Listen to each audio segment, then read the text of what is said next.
Hi guys, my name is Sissy and I'm a higher psychiatry trainee. So I am an SPR, and in this video I wanted to share about the tips I felt that helped me in acing my core training. So one of the feedback that I got on my like ARCP was that excellent trainee, and that was not my goal, to be honest. I was not aiming to be an excellent trainee, but I wanted to share things that I felt might have helped me to have my TPD say that maybe I was an excellent trainee, because my main aim at the beginning of core training, those were my childbearing years.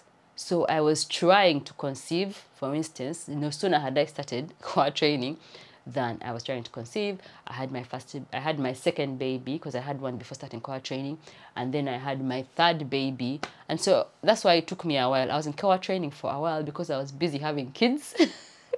And so obviously, as a busy mom, I did not have a lot of, like, my focus was on my own, like, kids, pregnancy. I was thinking of, like, maybe things out in my free time. I was looking at maybe hospital bag videos, how to prepare for baby. Like, that was my priority.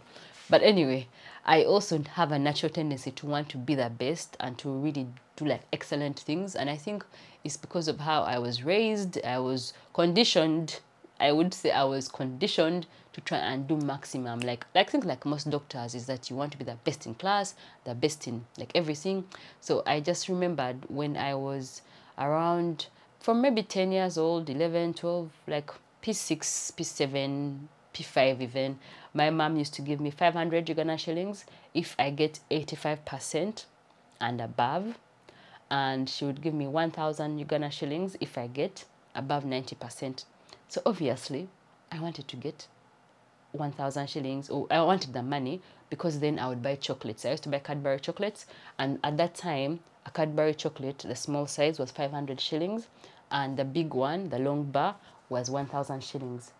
That shows you how old I am. I wonder how much, please comment below if you know, how much is a Cadbury chocolate in Uganda, in Ugandan shillings? How much is a small one? How much is the big one?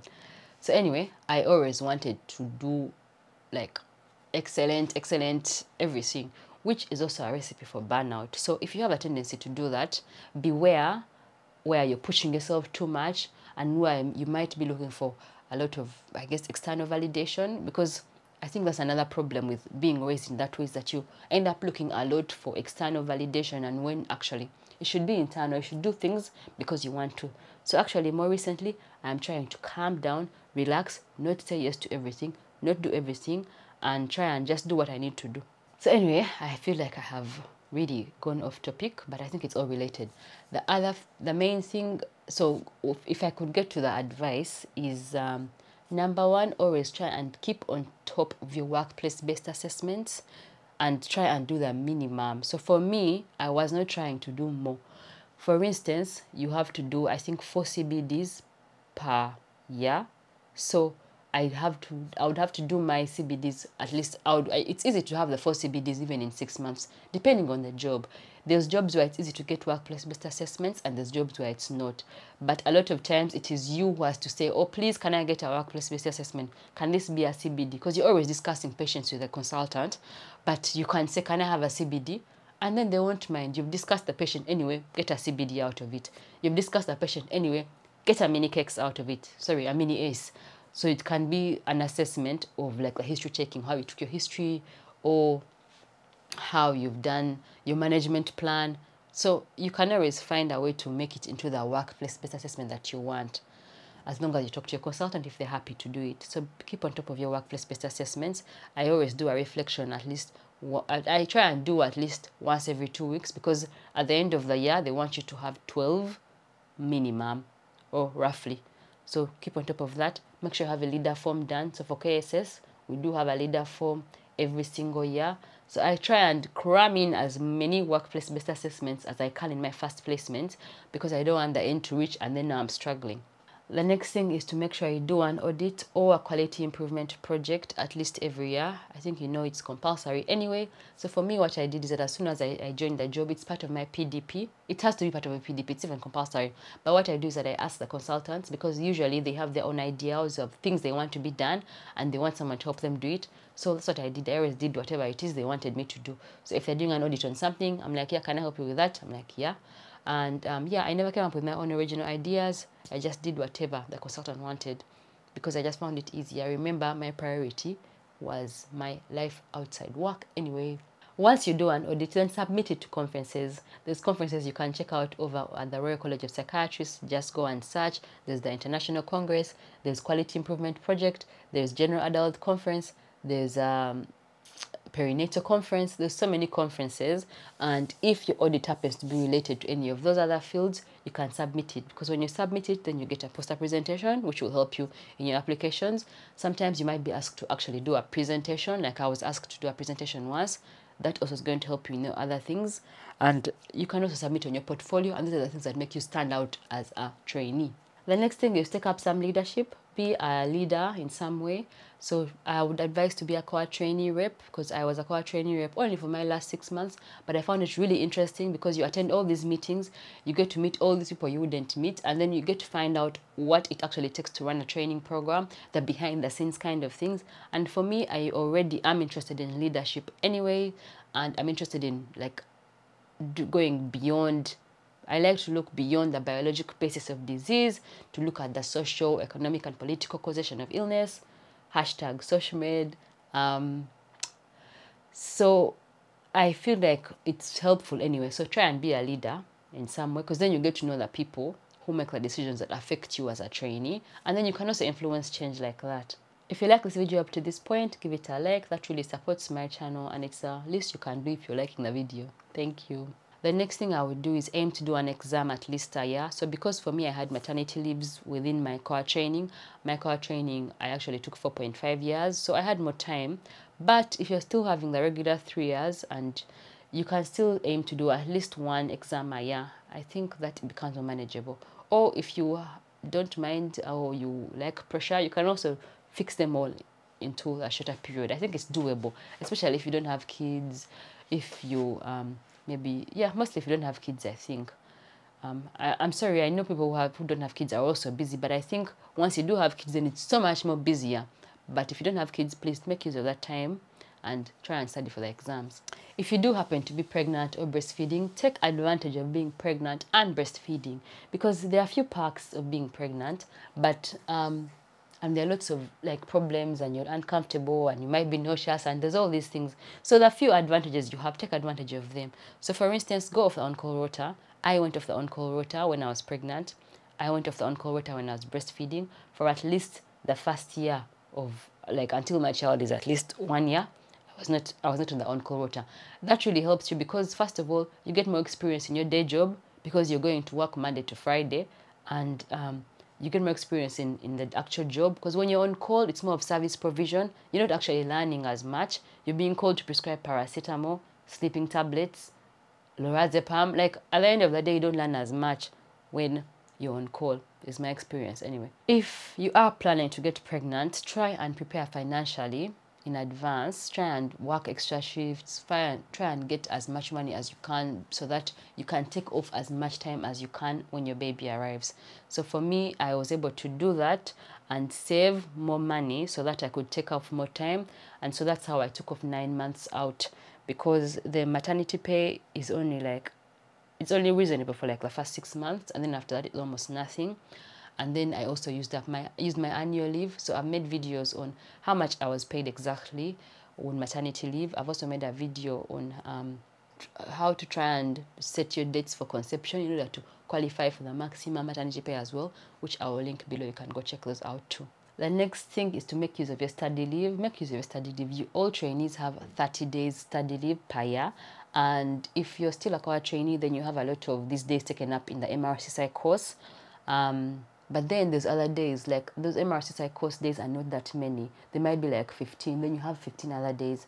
Attend conferences. So I'm always attending conferences. So currently, I think I'm taking off like maybe 10 days, 10 study leave days from between just August and maybe and December. Yeah, like 10 days, because I have so many conferences. I've just attended a trauma conference. That was 4 days last week. This week I'm on MBT training. That's 3 days this week. I have a conference on Friday on forced migration, psychiatry in forced migration. I have conferences on perinatal conference. I'm attending a conference on personality disorders. I attend trainings on CBT. Like, I'm always attending things because I plan in advance. At the moment, it's easier because I'm a higher trainee, so I'm not on the on-call rota, or the on-call rota is not, because it's non-resident, it doesn't affect you as much. So what I did is that I went to the RC Psych website and I looked at the list of conferences and I wrote them down, and I also got the prices just so I'm aware. And I informed my new job even before I started that I would like to take these days off for my study leave that I am allowed anyway, so that they don't start booking me patients in those days. Because once you have patients booked on days you want to take off, it becomes harder to like change your clinics. Yeah, so plan for your conferences as well, and study leave. The other thing is to pursue your non-medical interests. So do your things that you enjoy on the side, and you can mention them in your ARCP. So for instance, in the beginning, I was making YouTube videos specifically on passing exams and how to work as a doctor in the UK, the different exams, the specialty training process. And in those days, I did mention what I was doing on my channel, was sharing things that I enjoy, that I found helpful in my own experience as an international medical graduate, and I put that on my portfolio too. And they were like, oh yeah, that's really good. It's not going to be frowned upon, like it's encouraged to pursue other interests. The next thing is to get involved in projects at work. So they usually send around emails about different things, like they sent an email saying who wanted to work on a project on encouraging our patients to vote, and I said yes please, I am available. And out of that I was able to make a video. So the video was actually my idea because I already make videos anyway, and it was my idea to make a video to encouraging, so that the video is actually targeting staff to encourage staff to be aware of which mental health patients can vote and how to support them. And that video is now on our trust YouTube, and it's also on my own YouTube, so I'll link it below and you can go check that out. And I think we get a lot of emails, and a lot of times we just ignore them, but try and read it twice and see, because a lot of times, first of all, you're at work, and so if you get involved in some project, it's some extra time of clinical work. So for me, I don't like to do clinical work 100% of the time. I like to have something else I'm doing that's non-clinical, and getting involved in projects at work helps me kind of feel like I'm working part-time, which I'm not. I know I'm not working part-time, but it helps to part-time to have or reduce that clinical time, because clinical time all the time is also a bit draining. And finally, my last point is to take care of yourself. I know I've said a lot of things, and if you're going to get involved in everything, you can spread yourself out too thin. I haven't mentioned, but my partner is really a big reason why I think I can do all this, because I have childcare that I can trust, who is my husband, who takes care of the kids. And I feel like because I trust my childcare, even if it's not your husband or whoever it is, try and get childcare you can trust, so that when you're at work, you are fully involved in work. And when I'm at work, while I don't try and, like, I'm at work, I'm not at home. So if I'm at work, I want to, as much as possible, focus my mind on work. The good thing is that my husband does usually send me updates of what they're doing, now they're eating, now they're playing. And usually, like in my break, if it's like lunchtime, I'll have like an update of what's going on, and it reassures me so much, because the worst thing is to be at work but you're not really there because you're really worried about home, and so then, but at the same time you're not really at home, so in the end you end up losing on both ends. So yeah, I think that is a big thing which I do not take for granted, and everyone doesn't have that same experience. But whatever experience you have, hopefully if you have some control over the kind of childcare you have, try and trust them, or get someone you can trust, and just know that when they're there. And then also, you, wherever you are, try and be as happy and enjoy what you're doing, because at the end of the day your kids want you to also be happy. Yeah. And the other thing was also self-care, taking care of yourself and setting boundaries. I never leave work late unless it's an emergency, which is rare in psychiatry. A lot of times you can leave work on time. And like, I remember when I worked in physical health, where it was always at like 5 minutes to 5 that you would get some real medical emergency and now you can't leave. I always leave on time. I say no if I don't think I can do something. I struggled with that in the beginning, and I used to always sign up for so many things, everything. I want to be involved in everything, but accept that you can't do everything and do think something if you really, really want it. So for me, if it's something that really that aligns with my values and as a person, for example, that voting project, that's something, it was a no-brainer. But if it's something kind of halfway, you're not really sure, then don't do too much, especially if you have like other responsibilities and you can't be doing too much, really.